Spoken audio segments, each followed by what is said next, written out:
Sumo ने निंगी के दिल को जीतने के लिए बहुत ज्यादा स्ट्रगल किया है। निंगी ने सुमो को किसी के क्लोज होते देखा था और ये गलतफहमी पाल ली थी कि सुमो का कैरेक्टर अच्छा नहीं है। फिर सुमो उसके लिए गिफ्ट लाया था, वो भी उसने फेंक दिया था। सुमो के हीट दौरान उसने सुमो की मदद भी नहीं की थी, इनहिबिटर यूज करने के लिए कहा था। तो ये सब कुछ सुमो ने सहन किया था। वो सब कुछ जब निंगी को पता चला तब उसे बहुत ज्यादा गिल्टी फील हो रहा है। अभी गुआनशुन भी मुचिंग का दिल जीतना चाहता है, तो सुमो उसे कह रहा है कि तुम्हें भी ये सब कुछ करना होगा, इतनी मुश्किलों से गुजरना होगा। अगर तुम सच में उसका दिल जीतना चाहते हो तो फिर तुम अभी से ही हार नहीं मान सकते। निंगी वो सारी बातें सुनकर कुछ गहरे विचारों में खो गया। गुआनशुन बहुत ज्यादा कॉन्फिडेंट हो गया था कि अब मैंने फैसला कर लिया है।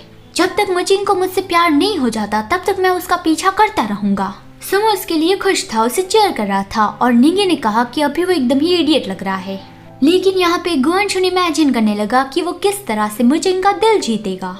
वो लगातार मुचिंग का पीछा करता रहेगा, हर रोज उसके लिए खाना लाएगा और उसे खतरे से बचाएगा और फाइनली उसका दिल जीत लेगा। बस उस बारे में सोचकर ही वो बहुत ज्यादा खुश हो रहा था और सुमो को थैंक्स कहने आ गया। उसने सुमो के दोनों हाथ पकड़े हुए थे तो निंगी को बहुत ज्यादा गुस्सा आया कि गुआनशुन उससे दूर रहो।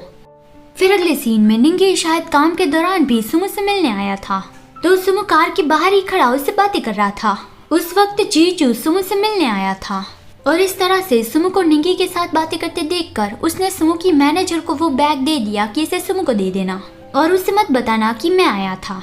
फिर अगले सीन में दिखाया जाता है गुआनशुन, जिसके चेहरे पे काफी सीरियस एक्सप्रेशन थे। उसके पास पड़े थे काफी सारे डॉक्यूमेंट्स और वो लैपटॉप में लगा हुआ था, बिल्कुल ही एक प्रेसिडेंट की तरह। वो एकदम ध्यान लगा के काम कर रहा हो वैसा लग रहा था, लेकिन असलियत में वो काम नहीं कर रहा था। वो ये सर्च कर रहा था कि किसी का दिल कैसे जीतते हैं। फिर अगले सीन में दिखाया जाता है स्टूडियो, जहाँ पे मुचिंग बहुत ज्यादा मेहनत कर रहा था। सीन का शूटिंग खत्म करने के बाद वो आराम करने बैठा था। उसका मैनेजर उसके लिए लंच बॉक्स ले आया कि ये मिस्टर गो ने भेजा है। गुआनशुन उस वक्त उसे छुपके से देख रहा था और यहाँ पे मुचिंग ने चिल्लाया कि उसे ये सारी चीजें नहीं चाहिए और उसने अपने मैनेजर से कहा कि तुम उसके पास से ये सारी चीजें मेरे पास मत लाना और गुआनशुन से कह देना कि वो स्टूडियो से दूर रहे, उसकी वजह से मुझे डिस्टर्बिंग महसूस होता है। गुआनशुन इस मूवी का सबसे बड़ा इन्वेस्टर है, तो फिर उसे यहाँ से दूर रहने के लिए कौन कह सकता है। वो जब यहाँ पे स्टूडियो में होता है तब डायरेक्टर से लेके बाकी सब जी जान लगा के काम करते हैं। मुचिंग ने जब गुस्से से गुआनशुन की ओर देखा तो गुआनशुन बहुत ज्यादा खुश हो गया कि मेरी ब्यूटी ने मेरी ओर देखा, आज रात में डेफिनेटली ज्यादा खाना खाने वाला हूँ। लेकिन यहाँ पे मुचिंग को और भी ज्यादा गुस्सा आ रहा था कि क्या वो सच में स्टूपिड है या फिर सिर्फ दिखावा कर रहा है। फिर कोई मुचिंग को बुलाने आ गया तो उसका मैनेजर परेशान हो गया कि मुझे इस लंच बॉक्स का क्या करना चाहिए।